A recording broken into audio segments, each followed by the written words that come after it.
the best fossils.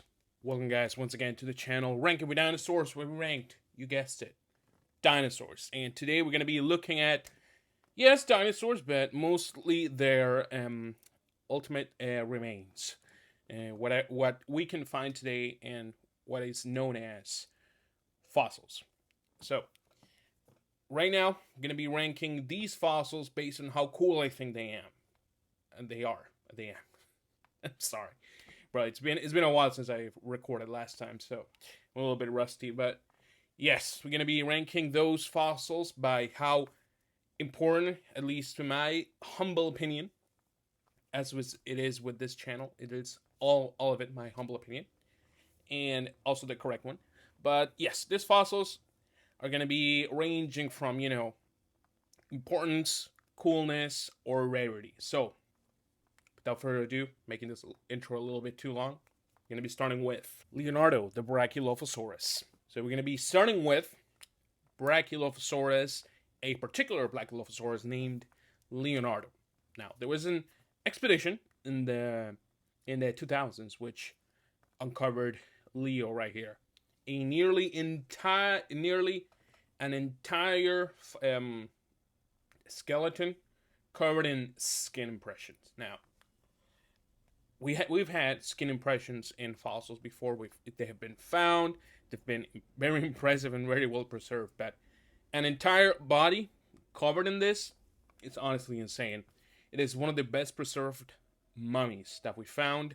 Not actually Ice Age level, where we have, soft tissue and, hair actually, frozen. But this guy actually has a Guinness World Record for that. I don't know if it's like a dinosaur, best preserved dinosaur, but it has got to be around that ballpark. It actually shows like almost how the muscles were held the actual head. You can see the carinatus beak that was visible, and even stomach contents. Like the Leonardo's last meal was preserved as well, and actual paleontologists noted that this guy had even found the presence of stomach parasites, which you gotta imagine the level of how well preserved this thing was. So, Leonardo, the Brachylophosaurus. I mean, these are all well preserved animals, so I think it comes down to like coolness for me. So I think I'm gonna start with a B tier. I think it's pretty impressive, but there's some heavy hitters up there. Oviraptor. Now, this one is actually very famous. Sorry. Initially described as a predator feasting on some unsuspecting mother's offspring, specifically Protoceratops, which, if you didn't know, actually the species name Philoceratops actually alludes to this particular behavior, which means, fondness for ceratopsian eggs. But, in the late 20th century, around that time, this notion that this guy was an egg thief was changed, and it wasn't like a new idea, because back then when it was initially discovered and described, the actual paleontologists actually had some discrepancies with that description that this guy was an actual egg thief. But again, some years passed, and further discoveries and closer inspection of the actual material shows that the oviraptor that we see right here, or oviraptors in general, will actually brooding on top of their nests, being actual caring parents. And it actually shows us that dinosaurs and birds are not still share a lot of similar behaviors, as we can see with this oviraptor sitting on top of its nest. So, oviraptor, this fossil right here is actually really important and really famous. It's very recognizable. So it is not my favorite, but I'm just gonna go ahead and put it in A tier. It's legendary fossil, the CONCAVENATOR fossil. So for CONCAVENATOR, we actually have a pretty amazing fossil to look at here. The actual remains consist of an articulated, nearly complete skeleton. Now, That means this guy, we almost have like an entire picture of what it looked like, and a pretty spot on one, because we only got the skull of a Carcharodontosaur, which we do have. We do have a lot of Carcharodontosaur like described, but they're not very complete, so to speak. And most postcranial material is also a part of it. We actually got skin impressions too, from the feet and the actual on the part of the tail as well. So anything we can get from Carcharodontosaur is pretty amazing, and from the smallest one that we know of, pretty neat.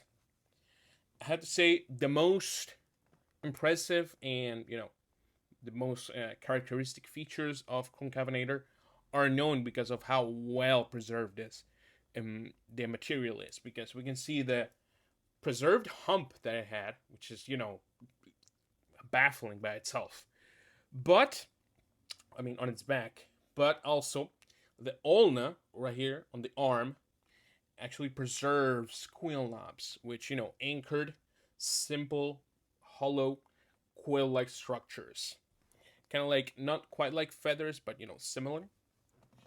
So Concavenator is one of those fossils where I'm like, why don't we talk about this one like as much as other fossils, because this one is pretty impressive in my opinion, and I had to put it in here. Like, searching for fossils that were impressive, I'm like, bro, this one's sitting right in front of us. What the heck? So I'm gonna put it over Brachiosaurus, because I don't think it has the same level of like amazingness. But ooh, I'm thinking about it again, and if I have to change it later, I'll change it. But I'm gonna put it above. I'm gonna put it in A tier. The BOREALOPELTA mummy. Now, if we're talking about recently famous fossils, I think the BOREALOPELTA mummy is pretty impressive again. This guy right here, I had the BOREALOPELTA. The actual fossil was preserved with the armor, and as you can see here, all of this that you can see right here from BOREALOPELTA, we don't have to infer it or take a guess or an informed guess, because this is how it actually fossilized. Like, the actual arrangement of all these spikes and osteoderms were actually preserved that way in the actual mummy, and it's cool because you can actually see it on display. Like, the actual BOREALOPELTA is just there. Like, this is not too far off from the actual mummy, and it's preserved with all the keratin sheets, the overlying skin as well. We also got stomach contents from this particular individual, and from the skin impressions we could actually get melanosomes that tells us what the actual color of the animal was, and it was like a darkish, reddish, pinkish tone. I might be thinking, how did it get to this level of preservation? And because a lot of different ankylosaurs and their osteoderms get lost, they when they die they decompose, so the actual arrangement of all these armor on top gets jumbled up in the process of fossilization. But this guy probably the most accepted theory is that this guy washed up out to sea during probably a flood or something, where he probably drowned, while he was struggling for air. Moment of silence for BOREALOPELTA. I think I did the same joke last time I talked about BOREALOPELTA in my Dinosaur video, so I apologize. But yes, BOREALOPELTA did die for our understanding of paleontology. So BOREALOPELTA, I'm gonna put it in A tier as well, yeah. I'm saving S tier for truly amazing fossils. REPENOMAMUS versus PSITTACOSAURUS. So we're gonna be moving on to actual fossils that have been, popping up recently, that are pretty famous by this point. Is the REPENOMAMUS predating on a PSITTACOSAURUS. Now this is metal. This is what I'm talking about when this is a once in a lifetime discovery. I'm sorry if you hear that. Freaking traffic is going crazy outside. But this is the first evidence of active predation. Like actual, animal on animal action. I'm not talking about that. But of mammals, prehistoric mammals in the Mesozoic, actually hunting a dinosaur. Now, we found, remains of specifically Psittacosaurus babies inside of, Repenomamus fossils. But this is much more similar to, in another fossil, the fighting dinosaur specimens, which, it might be making an appearance in the video. But the mammal here, Repenomamus, the instigator of the fight, was, probably the one initiating it, and noted because it was actually latched on with its both arms and legs to this Psittacosaurus when it was biting down on it. Like, this was a feisty guy. Like, I can only think of, honey badger behavior out of this thing. Because, Psittacosaurus are much bigger than this Repenomamus. If you see the actual fossil, this guy is like a small dude, and he has some actual attitude. But, this is this is a actual screenshot from the past. It's honestly, these are the one-of-a-kind fossils that I love. And it's going to be, obviously, S tier. The dueling dinosaurs. So we're going to be moving on. And we got one that is not as famous as as I suspect. Although, do let me know in the comments what is your consensus on that. Because I haven't seen that much, talk about impressive fossils. And I don't see dueling dinosaurs mentioned before, like a ton. So I don't know if that's just me, watching the wrong videos or reading the wrong articles. But, this dueling dinosaurs, of a skeleton of a Tyrannosaurus rex, a juvenile, keep that in mind, and a Triceratops horridus. Now, these guys are entangled with one another, and the actual name dueling dinosaurs comes from the numerous injuries that these guys sustain, and with a tooth actually embedded within the Triceratops fossil. So, that's pretty impressive. This actually is one of the best preserved and most complete remains that we have of Triceratops and even Tyrannosaurus rex, even though this is a juvenile, but still pretty impressive. And this contain, like, all the way from skin impressions for both animals, potential internal organs, and some stomach contents and proteins even. So all this is very impressive. The thing is, there is still consensus or debate today on whether this guy actually died at the same time, specifically at the same time, because there's a lot of possibilities. These guys are not, like, how do I say this? Actively interacting with each other in the fossil. Like, the fossils are not, like, interacting between them, but they are right next to each other, and the animals have injuries, so we can assume that they did interact, like, right before they died. But it could be that they died like shortly after, like one died shortly after the other one. Could be that the Triceratops died, there was a carcass of a Triceratops, and the Tyrannosaurus came and it was scavenging it. I don't know. Could be a lot of things. So I don't see it as it is impressive, don't get me wrong. It's gonna be high up in the tier list, but I think I'm gonna put it in A tier because I don't think it's as crazy as the first of the S tier. So and with this, I think I'm gonna lower Concavenator like one tier at least, in B tier. SINOSAUROPTERYX. Gonna be moving on, and SINOSAUROPTERYX is, it's gonna get quite debatably. My take is gonna be very heavily debated in the comments. But this is the first dinosaur, the first non-avian dinosaur that was found with evidence of feathers. Now, that is insanely important for science, paleontology, birds, dinosaurs, everything. This was a game changer, where the actual holotype SINOSAUROPTERYX prima preserves a coat of very simple filament like feathers, but still feathers in my book. Even structures that have been uncovered indicate that the color pattern of the animal was preserved in these feathers. You know, actual melanos. No, I don't think they're called melanosomes. Scratch that. It had a counter shading pattern in its body, and with a banded tail of a reddish brownish color, you know, intertwined with a much more like white or cream colors.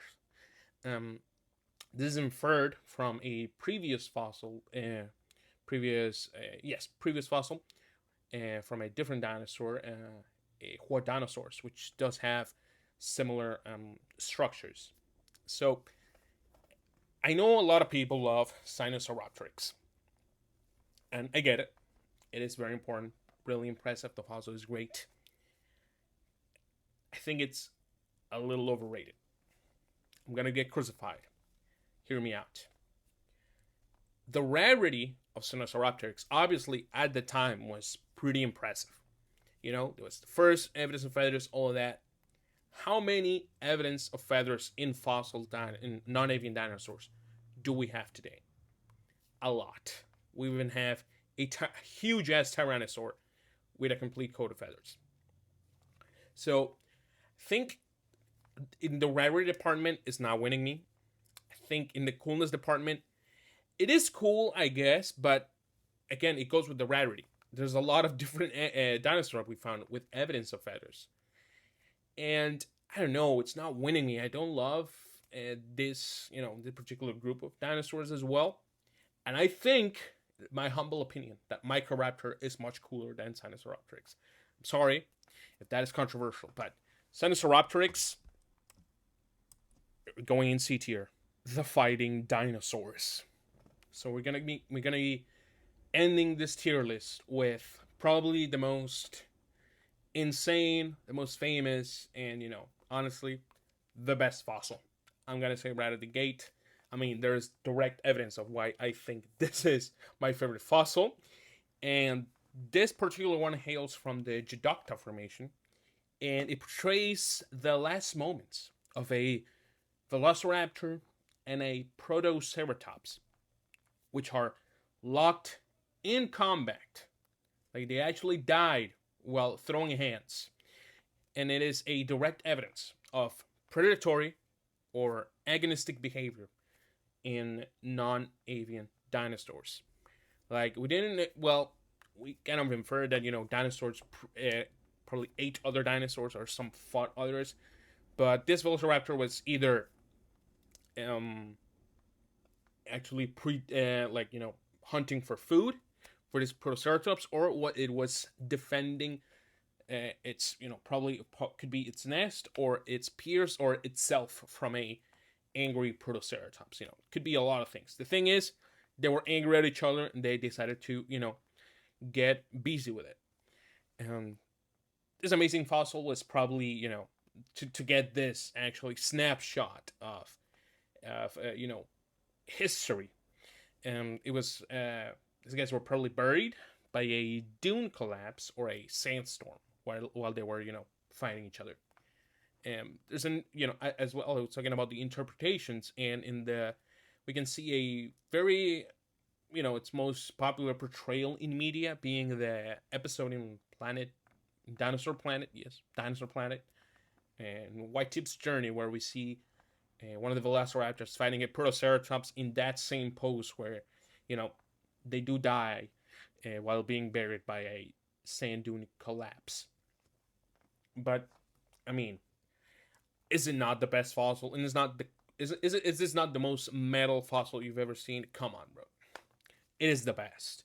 I mean, as well as I showed you before, I do have it tattooed on my arm, so it is pretty rad and I love it. So it's gonna be, obviously, it's gonna be S tier. There's no chance it's not gonna be the number one. And that is the tier list, guys. And thank you so much for watching. Please let me know in the comments, what is your favorite fossil of this list, obviously. Or if one I didn't put in this list, and if you want me to make a part 2 of the best fossils, because I definitely left a lot of them out. Let me know which is your least favorite one as well, and let me know how you feel about my SINOSAUROPTERYX take. Do you hate me now? I get it.